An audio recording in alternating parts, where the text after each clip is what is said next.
Hey guys, welcome to Waypoint X Wednesday. My name is Judd, and you're not going to want to miss it, so stay tuned. All right, guys, welcome back to the show. Like I said, my name is Judd, and welcome to Waypoint X Wednesdays, an off-road podcast. And we are so excited today. We have a special guest on with us, Ethan Hand from Everyday Off-Road. I've been following him for a while on Instagram and all the social medias and YouTube. He has a YouTube channel as well, so you'll definitely want to check him out. But without further ado, Ethan Hand, welcome, buddy. Hey, thanks, Judd, for having me on. It's an honor to come on and talk to you guys. I know, like we said when we were getting on the phone here a few minutes ago, we passed each other on the trail here at local parks for years and never gotten to do anything together. So thanks again for having me on. Oh, yeah, we're going to have to set up a date really, really soon. So just to talk about Everyday Off-Road a little bit, to kind of give you a shout out, we'll put if you have any questions about it, we'll put it in the description below, whether it's on Spotify or YouTube.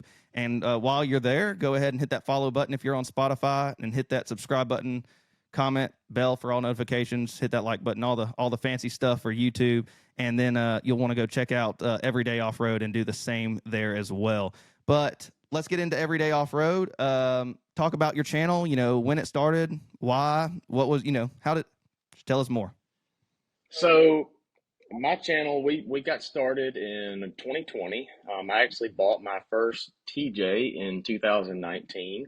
We can get into that in a little bit, why I chose that certain vehicle, but we started the YouTube in 2020. Everything that I learned, other than what I learned from my dad in the garage growing up as a kid, was through YouTube. So I figured, why not show a little bit what we can do and try to give back to all these people that I know are younger than me and watch all these Jeep videos and everything. So the whole premise started with just a guy and I'm not afraid to say it, $10,000 TJ. I went and got it from North Alabama. And, the whole thing with Everyday Off-Road, the reason behind the name was, hey, anybody can do this. You don't have to go out and spend bukus of money on all these crazy builds. Right. So that's really why we got started, just to help other people realize, hey, you can get on the trail for not very much money. Now, at this point, being 2024, it's expanded beyond that. I'll admit that. Good luck finding a TJ for 10 grand. Yeah, that's right. The market is still crazy right now. But like I said, we got started in 2020. Things are going great now. We've kind of expanded to Everyday Off-Road, not just as a YouTube channel. We've got social media. We've got a Facebook page, kind of a TJ forum that me and a couple local buddies moderate for people, answer questions and things like that. So, really blessed. We've done good grow in the past couple years, and looking forward to what's to come. Absolutely. That's an awesome story, how you just kind of started like that, just a simple build. I bought basically a sport JK, non-Rubicon, nothing, and just kind of, went through the process over years and years and years, and learned a lot through it. So yeah, kind of on the same track. Granted, I had the 4-door, and the reason I got the 4-door was my dad said he'd buy the insurance at the time. So doing a 4-door versus a 2-door, so that's why I went for. Yeah. I mean, you give a little money where you can, right? So that's right. But yeah, awesome. So how can they find you, just really quickly, how can they find you on social media? Like I said, we'll have everything in the description below, but if somebody's just listening, going down the road, where can they find you on like Facebook, Instagram, or YouTube? At _Everyday Off-Road _ on Instagram, just plain at Everyday Off-Road on Facebook. And if you have a TJ interested in getting involved in the forums and everything, we have a forum called Everyday Off-Road TJ on Facebook. That's where we answer questions, and the group can chat and everything like that. And then obviously at Everyday Off-Road on YouTube as well as our YouTube following. Awesome. So you'll not want to forget, if you're just listening to this going down the road, to go check out all his platforms, whether it's YouTube, Facebook, Instagram, or if you have a TJ, that special TJ forum on Facebook, and hit that subscribe button, and leave a like, leave a comment, hit the bell for all notifications, all the good stuff. And so, we've talked about how you started and everything, but what got you into it? So what was we'll kind of transition a little bit. What got you into off-roading, wheeling, and then kind of like, why did you pick a TJ, kind of going into that? For sure. like I said, we've had four-wheel drives ever since I was a kid, and I think through mutual friends, I found out that you used to ride motocross and everything as I well as have me. So I grew up on dirt bikes, had Suzukis and Yamahas, and spent every single weekend at the track in the woods doing things like that. And that slowly transitioned into four-wheelers, Jeeps, that kind of thing. something with a So I roll just cage kind where of, you don't get hurt. yeah, that's true. A couple concussions and a broken wrist later, it's probably better than I'm in a Jeep with a roll cage now. So, um, but I actually brought a prop, and I'm not sure, it's okay if you can't see this, but If you can't, this is in the a, video, he'll send me a picture and we'll put it on the video. yeah, for sure. This is an old magazine article, and it's when the TJ Rubicon first came out. It's from 2002, August of 2002. And I know you can't read it, so I'll read it to you. On the bottom, it has Jeep Wrangler Rubicon. When's the last time you got goosebumps traveling at 3 miles per hour? And it's got a picture of a stock Rubicon. It says Dana 44 axles, rock track, 4-to-1 transfer case, locking front and rear diffs, and then a bunch of Jeep other gibberish on here. But I saw that article in a magazine. I think it was a Motor Trend magazine at a barbershop when I was a kid. And I'm showing my youth here, I guess. I'm only 28. So I was a kid when these things were coming out, the Rubicons. And I saw that and I said, I want that.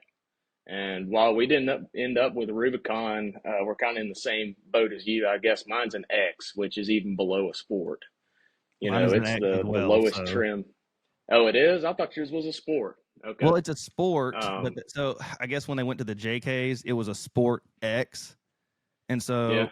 I think so. I guess technically it's above a sport in the JK era because mine came up, which I don't have the full doors on it still, but mine have the power doors or the power windows and the power Okay. locks. So I guess mine's a little fancy, even though we don't even use them anymore. But you Yeah. know, Yeah, so that must be a little different than the TJ. I'm pretty sure the TJ, the lowest trim you could get that still had the 4-liter inline six was the X. But anyway, I wanted a Rubicon, got an X because I knew we were going to build it. So what right, did it matter at that point? right, So that is where the TJ inspiration came from. And like I said, just growing up, the TJ is what I knew as Jeep. I just grew up in the era when the TJ was the Jeep that was out.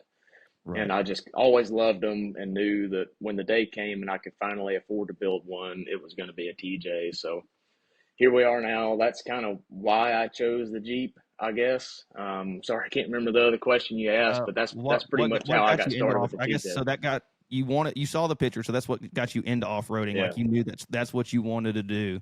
So just something small as a kid, like hey, that's what I Hmm. want. Quick question though, why a TJ over an LJ? I know you probably get that question. Oh man, that's I was hoping that one wouldn't come because I don't really have the perfect answer for that. I get hit on the forums all the time because my TJ page is called Everyday Off-Road TJ, and LJs are always like, "Well, can I even join? I've got an LJ." And Right. I was like, "Well, I guess so. We all know you're better than us." But The no, I'm unicorn out of joking. the Yeah, family. yeah.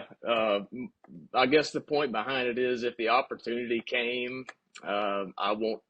I'm not afraid to admit that I would trade up for an LJ, but it would have to be the perfect one, Right. especially since I've pumped this much effort and Oh, time and absolutely. everything into mine. And man, they're expensive So, right now. oh yeah, yeah. They're Even ridiculous. They're going up every day, to get a bone stock LJ, I'd probably have to sell my rig and then throw down some cash as well which for is decent bad. mileage. Yeah, it's Yeah, bad to say. yeah, it's crazy. So I like I said, I But went back kind of talking about my story with the JK. You know, I had to do the 4-door because my dad said he was willing to pay the insurance versus a 2-door because I wanted a 2-door. I mean, hmm growing up, yeah, all you saw was a Jeep and a 2-door, which in I guess hmm hindsight, I like the 4-door just because I like the room in yeah, it. I guess a TJ. I'd looked at the TJ, but when my dad said no 2-door because of the wheelbase, he was afraid I was going to flip it. Being that's young right. and dumb. So, you know, that's why I went with it. I'm kind of glad I went with it now, except when I belly out on like everything. And, a TJ just seems like it can go up the trail and just bounce through everything. And it can be like Hmm. a stock TJ almost like on 33s, maybe 35s, and it can wheel with 40s. It's crazy to Yeah. watch because of yeah, it just bounces up through places. It's crazy. Yeah, I tell people it's because I have this talk with I have plenty of JKs that I will with. I have nothing against any other kind of Jeep. I get shown up by especially JKUs because of the wheelbase all the time, but I have the same conversation. It's that balance, I guess, of the TJ is just so nimble. I mean, Right.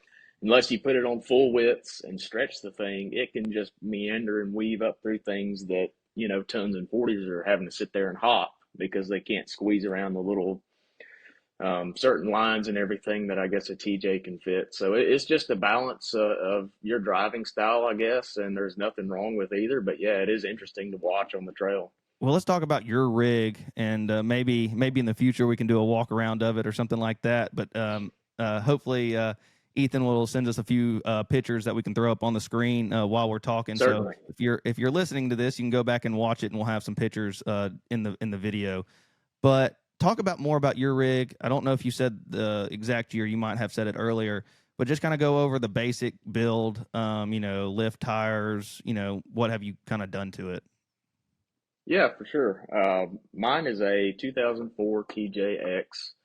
I got it bone stock from Athens, Alabama. It had a hard top, full hard doors, 31s, no lift or anything. So it was pretty bare bones. It's the 5-speed manual with the 4-liter inline six. So it had the powertrain I wanted, but it had the Dana 30 and 35 axles.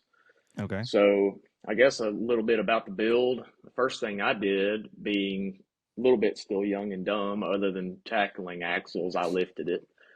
I Right. put a 4.5 inch short arm on it, Rubicon Express, and since then I have wheeled on 35s. You wouldn't believe the places I took that thing on a Dana 35, Right. and Well, it's we lightweight make and hit too. on.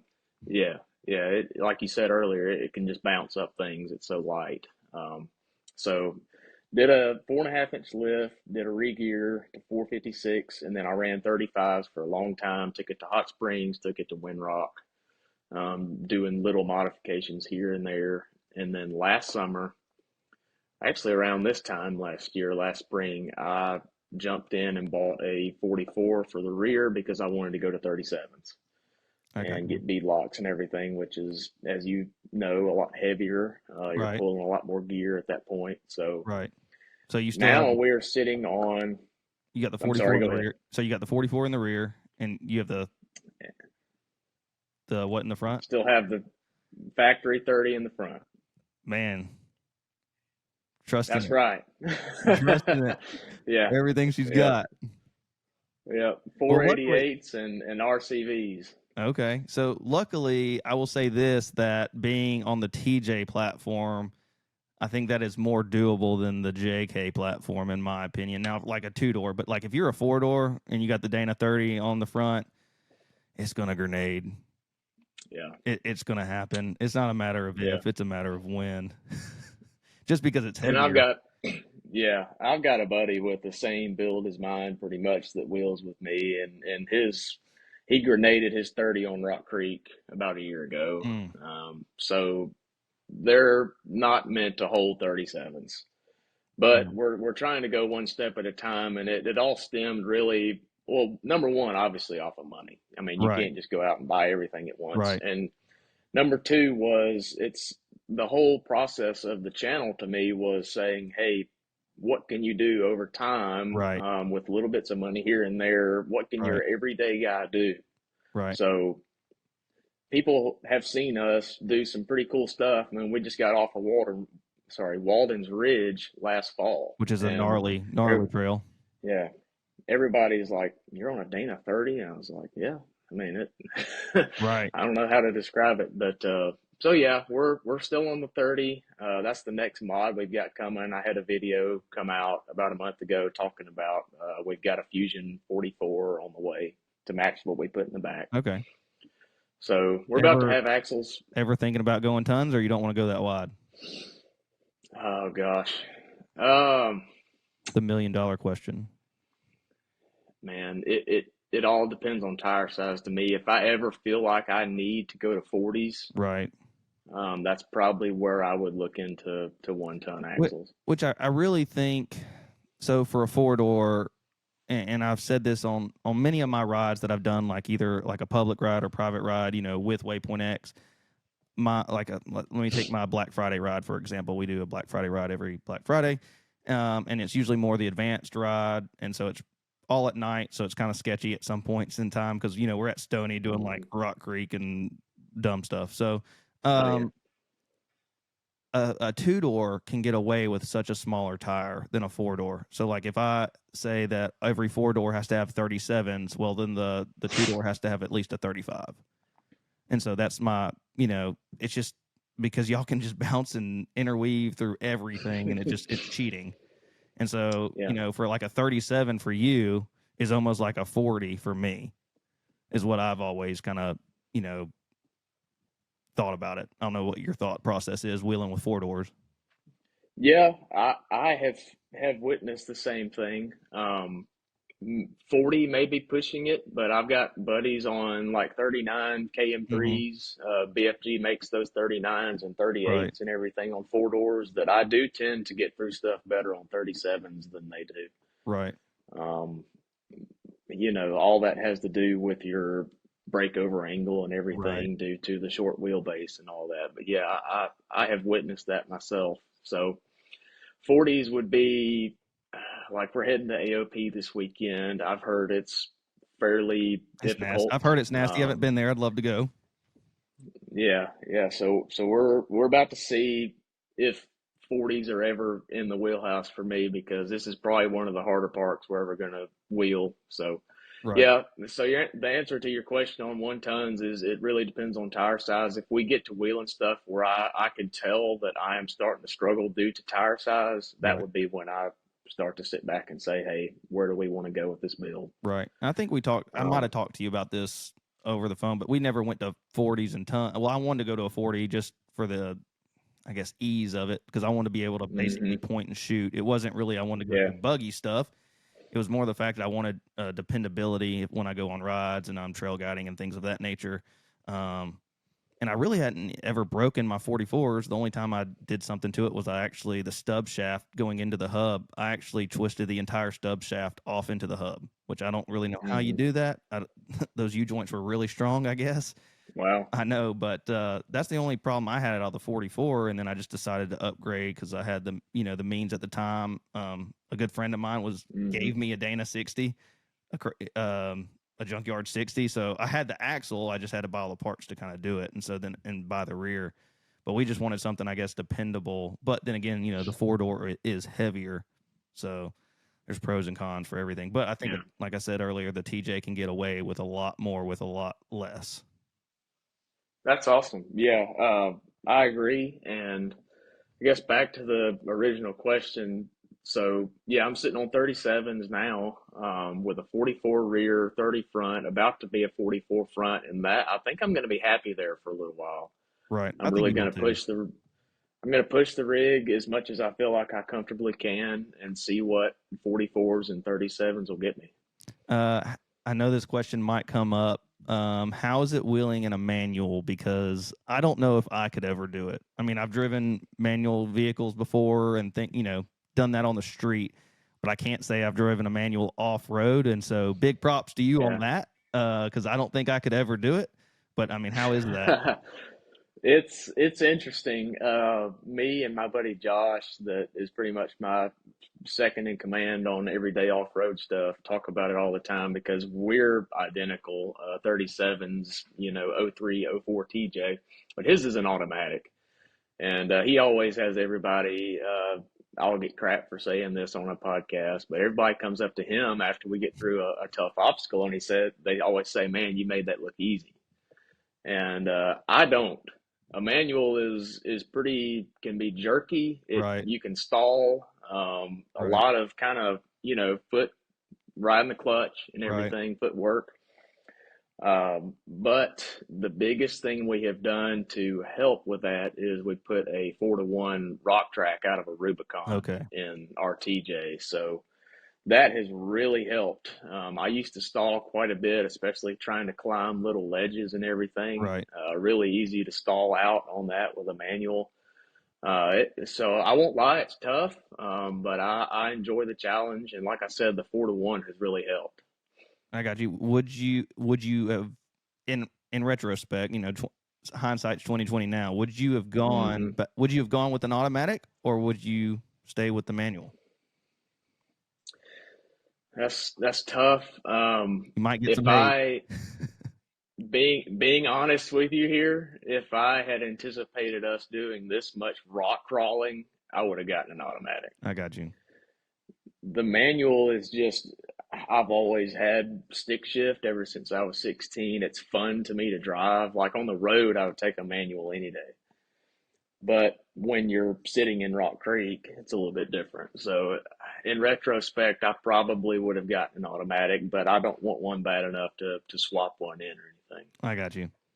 Totally understandable. I went with the automatic, not knowing really much about it, and I guess I lucked up in the end because we posted a short today, the making of this video. This will come out a Yeah. few weeks from now, but uh, about where our build has progressed, and the Jeep was basically on 33 street tires, and Hmm. from where it was now, because ours was a sport, so it had the 44 rear, 30 front, and um, it's been a progression. And like you said earlier, talking about your channel, um, I say we've done a little bit. I haven't really done a lot of videos on showing the upgrades necessarily, but you can see it throughout our wheeling videos, us kind of progressing over time. Because we started with the 33, street tires. I think I went to 35 BFGs, Yeah. and then I knew when we made the jump to 37s, I wanted something stronger than the 30. So we put an ultimate 44 in it, crate axle at the time, which good night, they've gone up like $2,000 since I bought one. Hmm. It's crazy the prices nowadays. So we put that on there, and I put some Milestars on it, which is a great tire, by the way, if you're out in Moab all the time. But when you're in Alabama in this mud, it just doesn't have the traction or the grip, and it just doesn't clean Yeah. out very well because the lugs aren't very Yeah. big. But we ran the 37s for a long, long time, and I don't think we ran something else. I can't remember what 37. I think it was like no, we went to Nittos. So the Nitto, You had a Nitto, yeah, right? the Nitto Trail Grapplers, and then Yeah. now we're on the Mickey Thompson's 40s. So I mean, we've progressed. I wish I had done it all in one swoop. I wish I went from the 33 stock to tons and just been done with it. Me too. I'd have saved a lot of money, a That's lot of right. money. But let's go over some more questions. I know a lot of people would just like to know your thoughts on different things. So we've kind of gone over your Jeep and where you started, but we'll go into some other questions, maybe some hot topics. You never know. And so some things that are going big off in the off-road community right now. And so we'll talk about that. First one is what is your one gripe about the off-road community, and how can we improve it? So I mean, there's always going to be a negative, but if we can bring a positive and encouragement, what would it be? Man, that's I may have heard you discuss this before, and I may have the same answer, so I know it's not going to be exciting. I don't like how the perception of off-road parks is you have to have 40-inch tires and a crazy build to come out here. Right. Like, Or a take, buggy or anything have else. you been, yeah, have you been to S'more or Windrock and run the badge trails? I have. You can run all three at S'more and two of the three at Windrock in a stock Jeep. Right. Um, so it's just, and I know a little bit of fear comes with pulling up and seeing buggies and everything unloading off the Right. trailer and everything, but I wish there was a way to get the message out that you can take your Jeep, even if you've never been, and just go with a buddy or something, and you can do more than you think you can. Right. I hear that all the Um, time when we're like, doing trail guiding. This past weekend, we got some people up, switchback and down 404, and then we had, a mhm. few other excursions. You might know because you're at Stony all the time, like we are, but yet we've never crossed paths and wheeled together. We Yeah, did, uh, man, just lost Crybaby Holler, which is way in the back. It's really tight, by the way, for a 4 door, and especially somebody that has a hard top. Really, really tight. there's a there's a hardtop smacker tree about halfway up that hill. Oh yes, very much so. So you take your time, and then we did Bri- uh Briar Creek, something like that. Briar Creek, yeah. That's a good one. And Hmm. that was tight in a few sections as well for us, and a little off camber in a few, but still two good trails. So I mean, and so we had someone come with us that was on like 37s, 35s, and didn't have much wheeling experience, and they looked at me like, I don't know how I'm going to get through this, and I was like, just pay attention and we'll get you through it. And by the end of the day, they were like ecstatic because they were like, I didn't think my Jeep could do this, I didn't think I could do this. And like you said, a lot of people show up to parks and read a map, and that's kind of why we started what we do as far as trail guiding, is because we don't want you to stare at a map for 2 or 3 hours, and let us guide you around the park and you'll have a blast. But there's so much at Stony that is stock friendly, and it's Yeah, not just the main road, because a lot of people just hit the main road. I know Tyler out there has done a great job, and over there on the cell tower side, I don't know if you've been able to explore that recently or not, but he's put in a bunch of stock trails in there, yeah, something easy to do. And so there's just a lot of stuff out there. And I know there's other parks that we're not talking about, but like Wind Rock and stuff like that, that anybody hmm, could do. Because I mean, anybody could go down 404, in my opinion, if you got a good that's spotter. right. Hmm. Now switchback is a little I agree with questionable. you. They graded it about a year or so ago, maybe 2 years ago, and you could have got it up it in a Cadillac at that point. But yeah, ever since then, it's not stock friendly. No, not anymore. I mean, we did get some stock rigs up there during the jamboree, Hmm. but they really had to try hard. But like 404 has Yep. just always been easy as long as you just kind of pay attention and take your time. But yeah, I would agree Yeah. with you. More people getting off road. I'm not.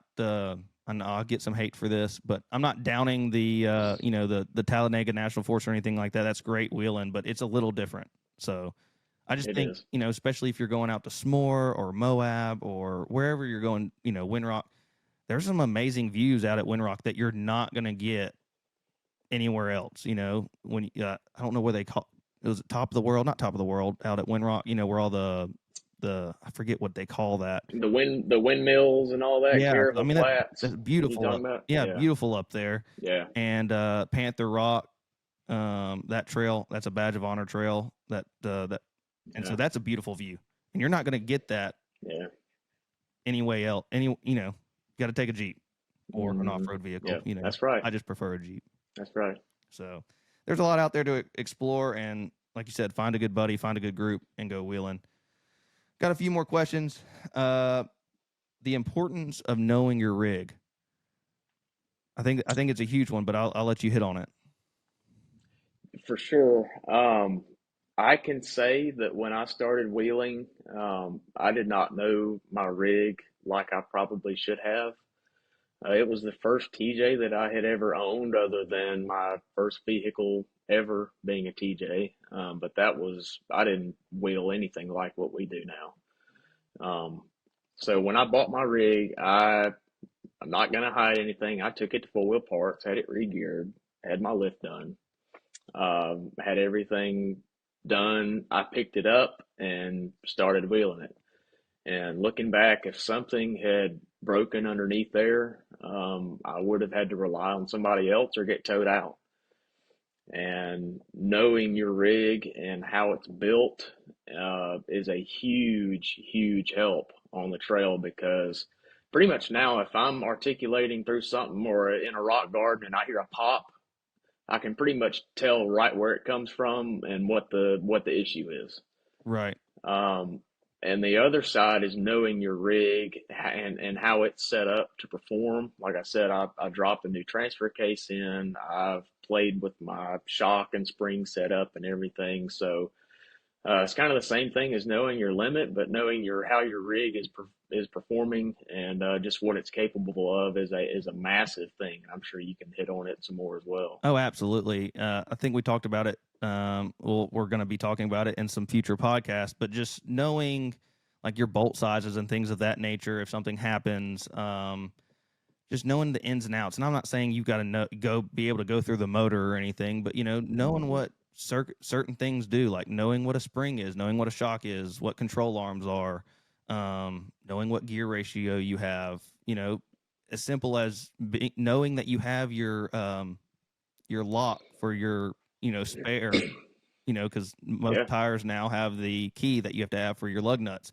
Knowing that, Mm-hmm. knowing what size has to fit on that key, whether it's a 19 or 21 or whatever the case may be, just knowing things like that versus, oh, well, I just, threw a snack in the Jeep and we're just going to wheel, and not carrying Yeah. anything. I think you should Yeah. know a little bit. And I'm not saying don't take it to a shop. I'm not saying that, but know what they're doing and how they're doing it and why they're doing it.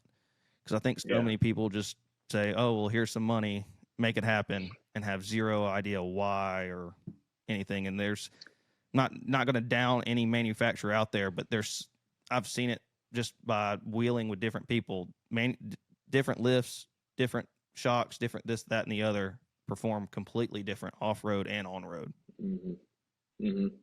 Yeah, you need to know what you have and do a little bit of research, and you can't blame people that they didn't grow up with a mechanical background or Right. anything like that, yet they want to have a Jeep. So, Right. and it's just up to us as group leaders and everything when we have those people in our groups on the ride, just take time to while you're stopped for lunch, get down and say, hey, this is your control arm. It holds your axle in place, Right. and just things like that to further their knowledge. And I think that's something we as leaders of the off-road community can do to help the issue. Oh, absolutely. I 100% agree with you. I had somebody just this last weekend was like, what would you do next to my rig? They wheeled with us.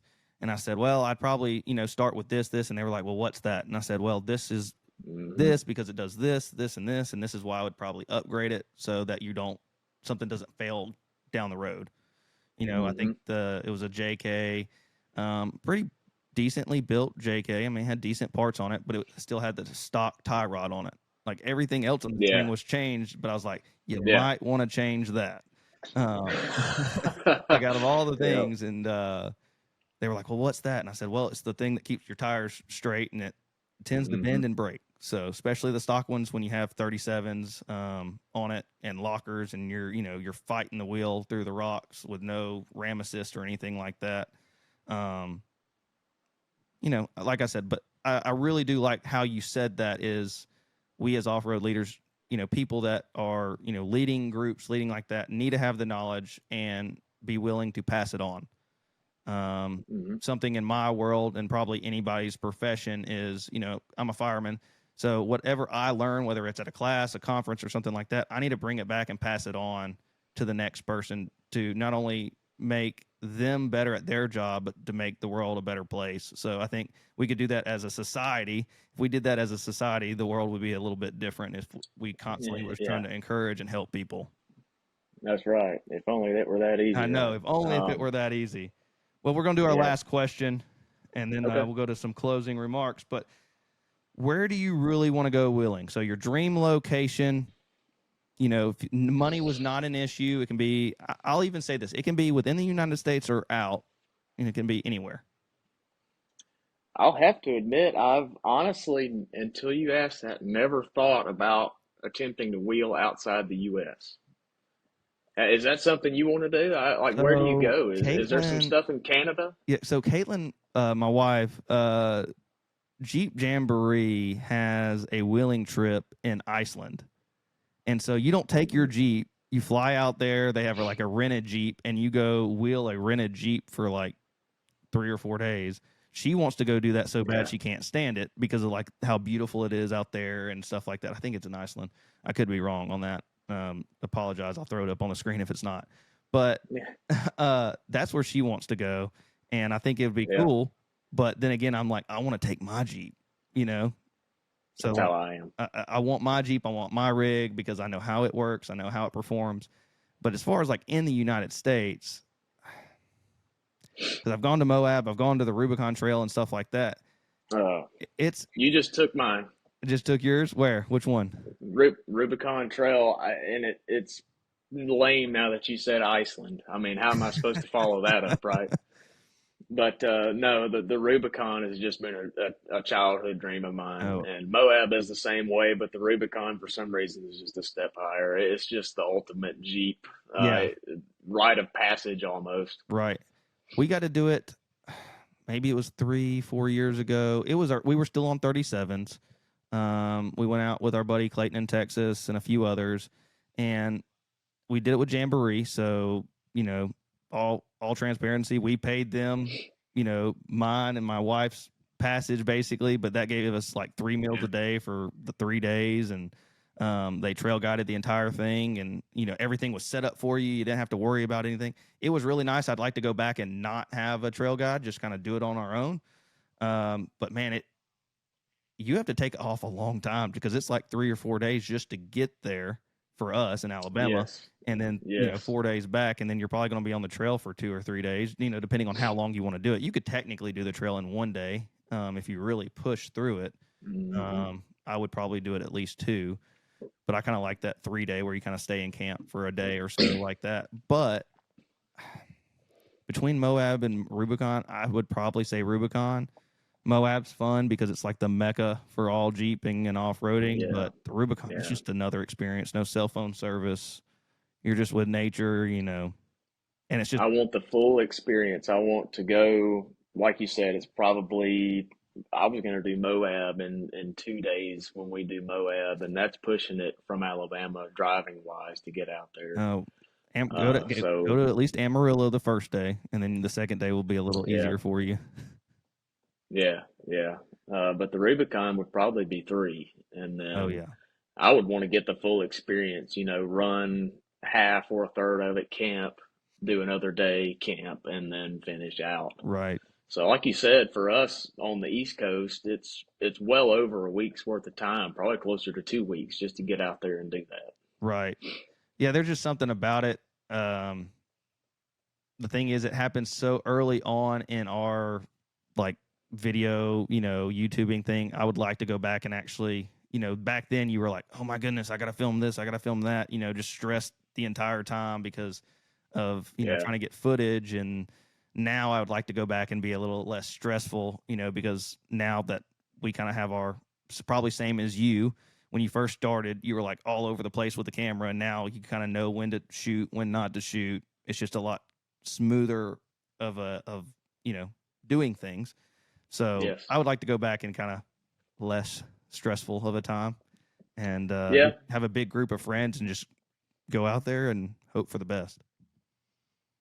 yeah, you kind of learn when to film and when not to film. We went to Hot Springs for Fire and Ice this past year with a buddy, Matt Clendon, and a mine that also has a TJ channel. And we both just set the camera down. We were having such a good time. We just didn't even think about it. I shot a few clips on my phone and put it on YouTube, but man, we just enjoyed it. So yeah, it'd probably be hard for me to film the Rubicon because I have a feeling that my jaw would just be on the floor the whole time, just the views out there. Yeah, every time I watch a video and they're coming by the lake and they're about to start the trailhead and everything, I'm just like, man, because that's what I watched growing up. I mean, I watched other YouTubers, and whether you have seen this channel or not, but when I was getting into the Jeep world, Way of Life was huge. They Me were too. putting out some massive, good-looking videos, just of the Rubicon, Moab, and stuff like that, and especially them in a 4-door JK at the time. That was like my dream. Like I wanted 40s, I wanted the tons, I wanted to Mhm. go do the Rubicon. Like every video was like my wish list. And so that's kind of where I started. And then the day that I actually got to go to Moab for the first time, it was kind of like just eye opening. experience, kind of like you said, and just, your jaw to the floor and the Rubicon Yeah. as well. But I will say this, I would like to go back to the Rubicon and actually enjoy it this time versus stressing over Yeah, video.